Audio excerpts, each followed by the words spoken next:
여러분 반갑습니다. 배선영입니다. 오늘 강의는 오리엔테이션 강의입니다. 이번 강의에서는 현실적 합도가 떨어지는 기존 이론들을 대체할 수 있는 저의 새로운 이론들을 개략적으로 소개해드리고자 합니다. 금리, 주가, 환율, 금융위기, 외환위기, 통화정책, 재정정책 등에 관한 저의 새로운 이론들과 각 이론의 실제 적용 사례를 소개해드리고자 합니다. 네, 오늘 강의가 저의 유튜브 강의로는 첫 번째 강의입니다. 그런 만큼 간략하게 제 소개를 해드리도록 하겠습니다. 전 1960년생입니다. 그리고 1983년부터 1999년까지 경제공무원으로 봉직했습니다. 이후에는 주로 교수로서 활동을 했고, 현재는 연세대학교 경제대학원에서 금융통화정책론과 외환정책론을 강의하고 있습니다. 저는 대학원생이던 1983년에 기존 경제학에 대한 도전을 선언했습니다. 저의 석사 논문에서 케인즈 유동성 성설의 근본적 오류를 밝히고 새로운 이자율 이론을 제시했습니다. 현행 외려 표기법상으로는요, 케인즈를 케인스라고 쓰는 게 맞습니다. 그런데 그냥 관행적으로, 옛날 관행대로 제가 케인즈라고 표기하는 것에 대해서 너그럽게 양해해 주시길 부탁을 드리겠습니다. 사실 케인즈는 저에게 정신적인 스승이자 도전의 대상입니다. 저는 이후 계속해서 현실에 적합한 새로운 이론들의 정립을 위해 노력을 했습니다. 그리고 지난 30년간 새로운 이론들을 실제로 적용해서 정책적 성공을 거두기도 하고, 매스컴을 통해 신문기고나 방송, 대담 등을 통해서 나름대로 적중도 높은 예측을 제시하기도 했습니다. 네, 저의 졸저 소개를 잠깐 올리도록 하겠습니다. 첫 번째 책은 화폐, 이자, 주가에 관한 새로운 패러다임입니다. 제가 경제공무원 생활을 하면서 주경야독하듯이 이 책을 집필했습니다. 15년간의 집필 끝에 1998년에 출간됐습니다. 저의 두 번째 졸저는 시장의 비밀입니다. 2011년에 출간됐고요. 글로벌 금융위기와 유럽 재정위기에 관한 이론적 고찰 등이 담겨 있습니다. 저희 세 번째 졸저는 금융경제학 원론입니다. 이 책은 금년 2019년 9, 10월경에 출간될 예정입니다. 여담이지만 케인즈는 고전 경제학을 공격하며 자신의 이론을 정립하는 과정을 기나긴 투쟁, 영어로는 long struggle이라고 표현했습니다. 저의 경우에도 필마 단기로 기존 경제학에 도전하고 새 이론들을 정립하는 과정은 진정 고통과 희생을 수반하는 외로운 투쟁이었습니다. 오늘 제1부 강의 주요 내용에 대해서 미리 말씀을 드리도록 하겠습니다. 첫 번째로 케인즈 유동성 성설의 근본적 오류와 저의 새로운 이자율 이론에 대해서 간략하게 설명을 올리도록 하겠습니다. 두 번째로 새로운 주식수급 이론과 주식시장 붕괴 메커니즘에 입각해서 1990년대 초반 한국 주식시장의 대침체를 예고하고 수습 대책을 마련한 사례를 말씀드리도록 하겠습니다. 세 번째로 새로운 이자율을 적용해서 살인적 고금리를 낮추는 데 성공한 사례 말씀드리도록 하겠습니다. 네 번째로는 외환 위기의 메커니즘에 입각해서 IMF 사태죠. IMF 사태의 원인을 이론적으로 밝히고 그 수습 방안과 진행 경로에 대한 전망을 제시한 사례를 소개해드리도록 하겠습니다. 다섯 번째로는 금융버블의 메커니즘에 의거해서 2008년 글로벌 금융위기의 도래를 예고하고 또 수습 방안과 진행 경로에 대한 예측을 제시했는데요. 그 사례를 말씀드리도록 하겠습니다. 여섯 번째로 새로운 환율 이론과 새로운 통화 정책론을 적용해서 2011년 유럽 재정위기의 근본적 원인을 밝히고 역시 수습 방안과 진행 경로에 대한 예측을 제시한 사례 말씀드리도록 하겠습니다. 마지막으로 새로운 이론 및 시각에 입각해서 주요국 경제에 대한 전망을 제시한 사례를 소개해 드리려고 하는데요. 미국 및 중국 경제 전망, 또 일본 아베노믹스에 대한 전망, 그리고 전 박근혜 정부 경제에 대한 전망, 그리고 현 문재인 정부 경제에 대한 전망을 여러분께 소개해 드리도록 하겠습니다. 자, 이제 본론으로 들어가겠습니다. 케인즈의 유동성 선설의 오류와 새로운 이자율 이론, 저의 유량 자금설에 대해서 설명을 드리도록 하겠습니다. 1936년에 케인즈는 역사적인 명저, 고용, 이자 및 화폐에 관한 일반 이론을 출간했습니다. 그때부터 경제학계에서는 이른바 케인즈 혁명이 시작됐습니다. 이 케인즈 혁명의 양대축, 케인즈 혁명의 양대축을 이루는 그 이론은 두 가지입니다. 첫 번째는 유효 수요 이론입니다. 국민소득 결정 이론이라고 할 수 있습니다. 두 번째 축은 유동성 성원설입니다. 고전 경제학의 대부 자금설을 대체하는 이자율 결정 이론입니다. 이 두 가지 이론 중에서 유효 수요 이론만큼은 자본주의 경제가 존속하는 빛을 잃지 않을 불후의 이론임이 분명합니다.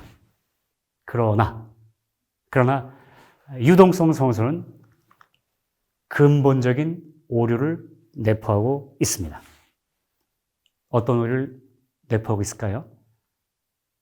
그림을 통해서 여러분께 조금 더 상세하게 설명을 올리도록 하겠습니다. 이 그림에서요, 세로축은 시장 이자율입니다. 그리고 가로축은 화폐의 양입니다. 여기서 수직선은 화폐 공급입니다. 한 시점에 있어 그 경제에 존재하고 있는 화폐의 양입니다. 통화량 같은 개념이죠. 그리고 여기서 이 우하향하는 곡선은 화폐 수요입니다. 한 시점에 있어서 경제 주체들이 보유하고 있고자 하는 화폐의 양입니다. 케인즈는 이렇게 인식했습니다. 경제에는 이 화폐 공급과 화폐 수요를 일치시키는 힘이 존재한다. 그리고 시장 이자율은 화폐 공급과 화폐 수요를 일치시키는 이 수준에서 결정된다라고 생각을 했습니다. 다시 말하면 그는 화폐 공급과 화폐 수요가 일치한 상태인 화폐 시장의 균형 상태가 이루어질 수 있고 그 상태, 그 지점에서 시장 이자율이 결정된다고 이렇게 생각을 했던 겁니다. 케인즈의 그 생각은 이후 1936년부터 지금까지 장장 80년이 넘는 시간 동안 기존 경제학자들에 의해서 아무 의심 없이 받아들여졌습니다. 그러나 저는 바로 이 유동성 선호설의 근본적 오류를 밝혀냈습니다. 제가 밝힌 바에 따르면 현실의 경제에서는 화폐 공급과 화폐 수요가 일치하는 이런 상태는 결단코 존재할 수 없습니다. 현실의 경제는 언제나 화폐 공급이 화폐 수요를 현저히 초과하는 그런 상태, 다시 말하면 초과분의 화폐 잔액이 막대한 크기로 엄존하는 상태에서 운행됩니다. 그렇다면 이런 상태가 성립될 수 없다면 이 지점에서 시장 이자율이 결정된다고 설명하는 케인즈의 그 설명은 당연히 허구가 되겠죠. 그렇습니다. 케인즈의 유동성 선설은 허구, 팩트가 아니라 픽션인 것입니다. 그렇다면 이자율 결정 이론으로서의 유동성 선설은 다른 새로운 이론으로 대체되어야 합니다. 제가 그 이론을 제시했습니다. 유량자금설입니다. 이게 저의 시장 이자율 이론인데요. 이 우상향하는 곡선이 유량자금 공급입니다. 그리고 이 우하향하는 곡선이 유량자금 수요입니다.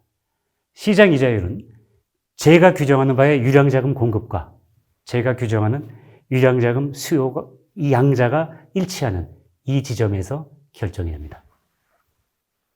그리고 이렇게 결정되는 이자율 R0의 수준에서 화폐 시장을 보게 되면 화폐 시장에는 이만큼 초과분의 화폐 잔액이 존재하게 됩니다.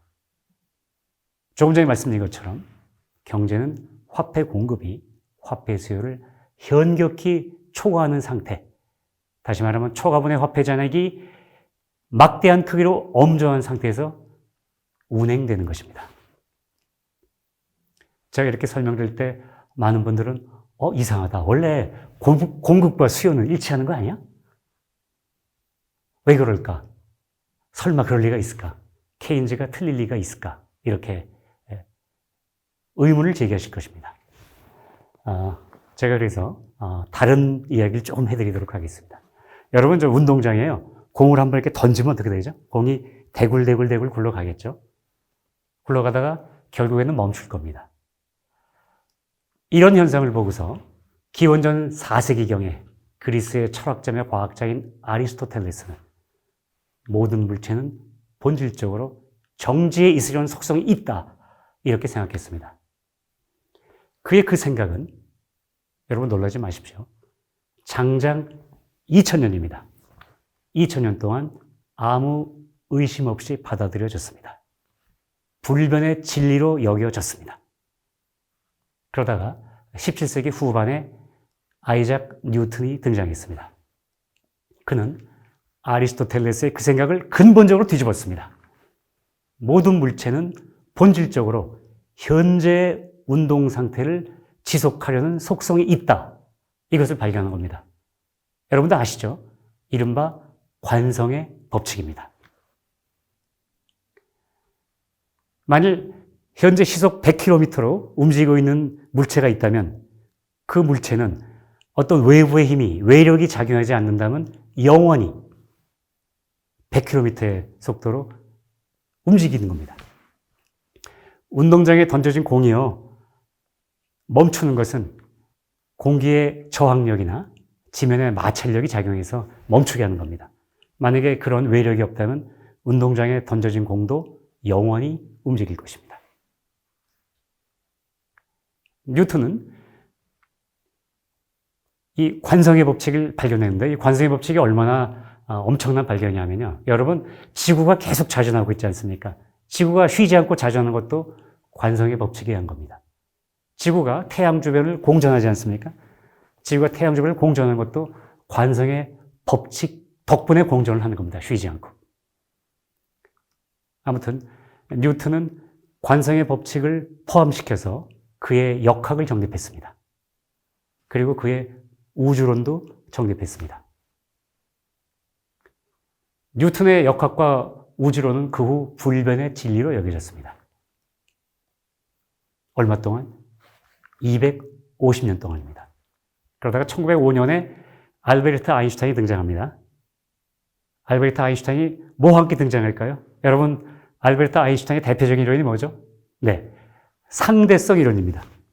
상대성 이론의 등장과 함께 뉴턴의 역학과 우주론은 진리는 아니었구나 하는 것이 밝혀졌습니다. 물리학계에서의 일입니다. 자연과학계에서의 일입니다. 여러분 한번 잘 생각해 보십시오. 2000년 동안 진리로 여겨졌던 아리스토텔레스의 생각이 진리가 아니었습니다. 250년간 진리로 여겨졌던 뉴턴의 역학과 우주론이 역시 진리가 아니었습니다. 그것과 마찬가지로 80년간 진리로 여겨졌던 케인즈의 유동성 성설도 진리가 아닌 것입니다. 케인즈의 유동성 성설은 저의 유량 자금설로 대체되어야 합니다. 제가 이 부분에 대해서는 다른 기회에 상세하게 설명을 드리도록 하겠습니다. 제가 이것을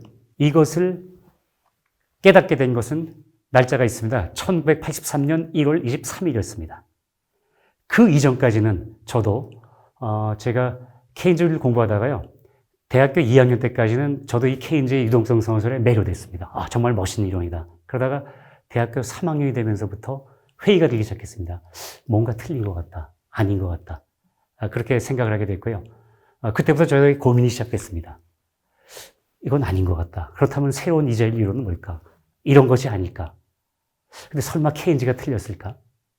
이게 맞다면 케인즈가 틀린 거고, 케인즈가 맞다면 제가 틀린 겁니다. 처음엔 저는 저의 정신적인 스승인 케인즈가 틀렸을 리는 없다. 이런 생각을 하게 되니까 정말 고민이 많이 됐습니다. 정말 고민이 많이 됐습니다. 조순 교수님, 저희 은사님이신데요. 조순 교수님 연구소에 찾아뵙고 또 그분의 봉천동 자택 서재로 찾아뵙고서 저의 고민들을 털어놨습니다. 이런 과정을 계속 겪고 나다가 제가 1983년 1월 23일 날 문득 깨달음을 얻었습니다. 어떤 스파크가 일어나면서 그렇다. 케인즈의 유동성 선설은 허구다. 저의 유량자금설이 맞는 거다라는 깨달음을 얻게 됐습니다. 이 부분에 대해서도 제가 다른 기회에 여러분께 상세하게 설명을 드리도록 하겠습니다.